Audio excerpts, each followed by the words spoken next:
Over the last few months, we have been gearing towards getting ready for tendering. Tendering is the process of taking our design pack to the contractors who then price it all up and give us an indicative price. Now, you don't just go to one contractor, you go to several contractors. We've got about 4 or 5 contractors that have been recommended to us. My cousin has recommended one, the project management has recommended one, the architect has recommended one, Pete from RPA has recommended one. But before this tendering process begins, we must get a stage 4 pack completed. Now, what do I mean when I say that? So far, throughout this process, I've been describing the design in stages, from stage 1 all the way to stage 5. Last time we spoke, we were on stage 3, but over the last few months, we have progressed to stage 4, which is known as detailed design. Within this stage, every little aspect of that building is designed and coordinated. So all the different consultants that have been working on this project all come together, and the architect coordinates everything to produce a pack that can then be presented for tendering. So every little millimeter of that building is designed, from the door handles to the door frames, to the finishes that are going on the walls, to the finishes that are going on the taps, to what taps we're actually buying, what lights we're buying. Every little aspect of the design has to be written out, coordinated, and only then can it be priced properly. So the last few months have been quite intense trying to get ready for this. So what have we been up to? When it comes to the design side of things, the design has evolved in certain areas once again. We come up with new ideas, Richard might come up with another idea, somebody working in the practice may come up with another idea, the architect may come up with another idea, and with each evolution, the design keeps getting better, better, and better. So the reception area, last time as I mentioned, has a new redesign, the wellness area has a new redesign, the basement Academy Lounge has had a whole new design. The Phantom Headroom is similar to what it was previously, but there have been certain tweaks that have been made. The toilets have had a redesign. Every little area has had some sort of optimization done to it. So the 4 or 5 companies that we are interested in tendering to, we've already let them know that there is a project that is probably going to come their way for tender so that they can keep some resources free. One major design change that has been brought up by the architect is reducing the number of dental surgeries we have. He feels as though the dental surgeries are too small, and by removing one, we'll be able to increase the size of all the other surgeries. Now, I wasn't too keen on doing this, and I spent a lot of time with Richard, both of us, trying to figure out whether it's a good idea to remove the surgery and to give more space to the remaining surgeries. Obviously, as dentists, you generate your revenue from the number of surgeries you have. So the more surgeries you have, the more potential you have to generate more revenue. But the architect feels as though that the comfort of the patient and the comfort of the dentist is going to be compromised just by the sheer size of the surgery. We thought about this for a few weeks, and we came to the decision that ultimately patient comfort and the dentist comfort comes first, and we've decided to remove one of the surgeries, and now we won't have 7 surgeries, we'll have 6 surgeries instead. So that was a big decision over the last few months that we had to make.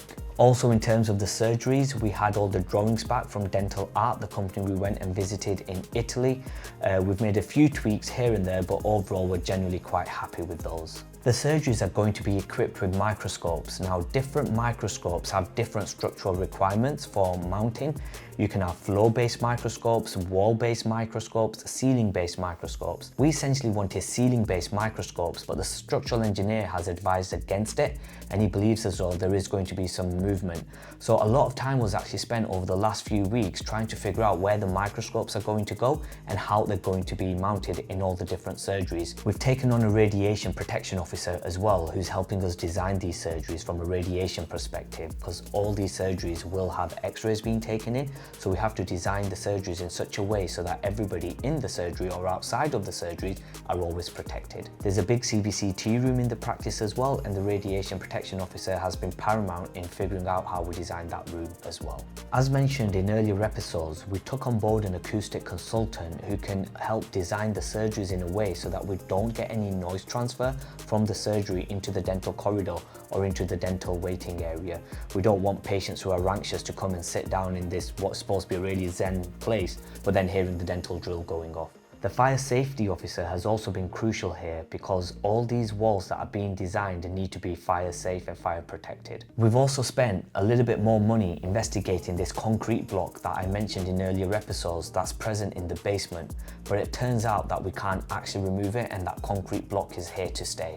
We're going to have a PEDS consultant working with us as well, and we're going to have sedation for children who require it. So we've had to coordinate all the sedation aspect and how that's going to be delivered in the design of the surgeries. Other people that we've taken on board over the last few months include a security company who are going to design the CCTV for the practice.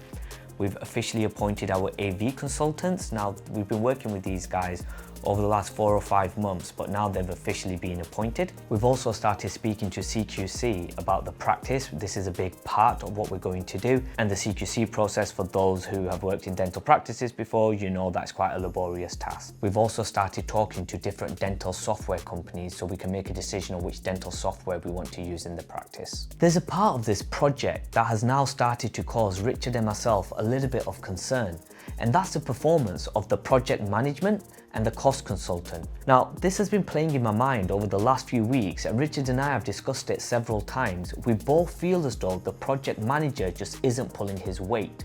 So I've gone to the architectural team about this as well, and together we've decided that we're going to bring this up. So we organized a Zoom meeting, we sat down, I raised my concerns, Richard raised his concerns, the architect raised his concerns, and they took it on board and they promised that they're going to try and behave a little bit better and do their job a little bit better. And the concern has been, we've had to chase up the project management team for them to start actually chasing up other consultants. Now, admittedly, there's a lot of people involved in this project, so there's a lot of project management to be done. I'm finding that I'm having to do the project management myself because the project manager just isn't doing what he should be doing. He isn't chasing up the consultants, he's not setting people deadlines, he's not sending minutes after meetings. We're not very happy with their performance, and I don't really want to be doing the project management, but I'm finding myself doing it even though we're paying a project manager to do all of this work. The concerns are also being raised about the cost consultant who's from the same firm. Now, we were allocated one particular cost consultant. Now, all of a sudden, another cost consultant has just turned up and no one's communicated this to us in any way, shape or form. Nobody has told us that cost consultant number 1 is no longer on the project and cost consultant number 2 is now on the project. Cost consultant number 2 has just turned up and said, hey guys, what's going on? It's like, dude. So I'm a bit annoyed and a bit cheesed off about that, and this is another concern that we've raised. They've come back and they've said to us that they're gonna try to do better. So let's see how this plays out. Now, the architect is a little bit concerned if we get rid of the project management team, because that has crossed my mind. He believes that if we do that, we'll end up creating a big shit show. When we're so close to tender, that's the last thing I want to do. So I'm going to take their advice and I'm not going to get rid of them. We will give them a second chance to try to improve. They initially told us that we'd be ready to occupy the building in January 25. Now, that's very unlikely to happen. We're only a few months away from that and we haven't even tendered the project. So it's very unlikely we're going to be in January. They also instructed a measured survey, and it turns out that the measured survey that they instructed was wrong. So now we have to pay for another measured survey to be instructed. So that's an extra £3,000 lost. In terms of the lease negotiations, we have now finally managed to exchange contracts, which is great news. We're very, very happy that we've managed to do it. What will happen now is Sainsbury's will go in and they will strip out everything we've asked them to strip out. A strip out or a dilapidation schedule has been designed that basically lists everything that Sainsbury's must remove from the building so that we can go in and we can start our construction. We're looking forward for that to happen. Apparently it can take Sainsbury's up to 3 weeks to start that process, and their process can take up to 3 to 4 months for them to completely remove everything that needs to be removed. In terms of the funding side of things, the bank still keeps asking questions. They now want a new cash flow analysis, which I've provided. They honestly want to know my gym routine. They want to know how often I see my parents, how many times I make a phone call to my siblings. That's the level of detail these guys are asking questions. It's unbelievable. They literally want to know every aspect of your life. The number of emails and the number of meetings that are happening with the bank day in, day out is just horrendous. But ultimately, we need the money from the bank. Whatever questions they ask, I have to just keep answering in the hope that we do eventually manage to secure funding. Stage 4 has been very long-winded and it's taken a lot of time, a lot of effort. but we are finally ready to go to tender.